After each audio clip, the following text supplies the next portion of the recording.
دوستانو سلامونه، وخت مو په خیر. نن به بیا د واتس اپ د زده کړې پر دوام یو بله ویډیو جوړو. نو لپاره تاسې خپل واتس اپ خلاص کړئ، سیټینګز ته لاړ شئ. سیټینګز باندې کلیک کول نه وروسته موږ د پرایویسي آپشن لوسته.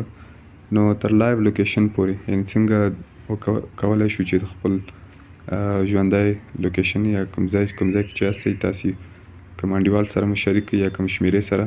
نو هغه خو موږ په تېره ویډیو کې تاسو ته وښوده چې څنګه کولی شو. نو نن بیا کالز آپشن دی. کالز آپشن باندې چې کلیک وکړو، سایلنس اننون کالرز، یعنې کله چې تاسو ته دغه آپشن چې تاسو یې آن کوئ، فعلا خو آف دی، تاسو یې نه، نو زه به یې آن کړم. دا چې تاسو یې آن که یا فعال هم وکړه، انیبل هم که، نو دې سره به تاسو ته چې کوم هغه نمبرونه چې تاسو په سیم کارت کې یا په تلیفون کې ثبت نه دي، هغه نه چې تاسو ته زنګ راځي، نو دا به اتومات ډول سایلنس کیږي یا به خاموشه کیږي. نو فقط تاسو ته به یو نوټیفیکیشن یا یو پیام هغه به راځي تاسو ته چې دغې د خوا نه فلاني نمبر نه تاسو ته زنګ وهل شوی.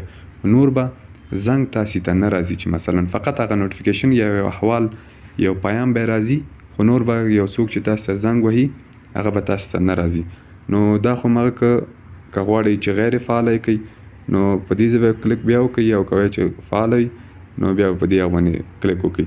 نو دا د کالز آپشن دې تر څنګ بلاکډ کانټیکټس، هغه نمبرونه چې تاسو یې بلاک کړي وي چې غواړئ یې بیرته ان بلاک کړئ، نو دلته فعلا ګورئ تاسو 314 نمبرونه مې بلاک کړي.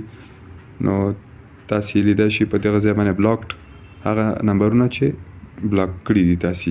بلاکډ کانټیکټس باندې چې کلیک وکړئ، غواړئ اوس مثلا چې یو نمبر دی تاسو بلاک کړی دی، غواړئ چې ان بلاک یې کړئ، که نمبر یې تاسو سره په سیم کارت کې پروت وي یا تلیفون کې، نو بیا خو کولی شئ مستقیم همغه نمبر ته لاړ شئ او ان بلاک یې. خو که نور تاسو مثلا نمبر هم ډیلیټ کړی، نو بیا هم غواړئ چې تاسو یې ان بلاک کړئ، نو بیا به دلته راشئ د بلاک کانټیکټس ته، او دلته به وګورئ چې هر نمبر تاسو یې داسې لکه اوس مثلا دا نمبر دی زه غواړم ان بلاک یې کړم، نو په دې چې کلیک وکړم ان بلاک نه وروسته لږ منتظر شو، ولیکه هیز بین ان بلاکډ.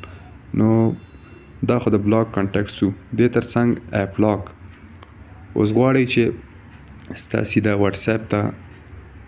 واتس اپ برنامې ته لاک لګېدلی وي، لکه بعضې دي اپ لاک دي برنامه چې لاک کوي رمز.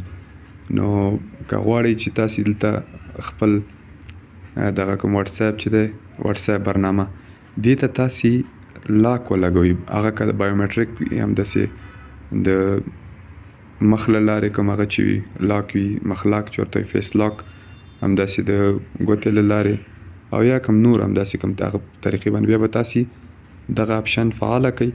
نو دلته ما نه فعلا پوښتنه کوي چې کنفرم بایومټریک، یعنې ټچ د فنګر پرنټ سینسر.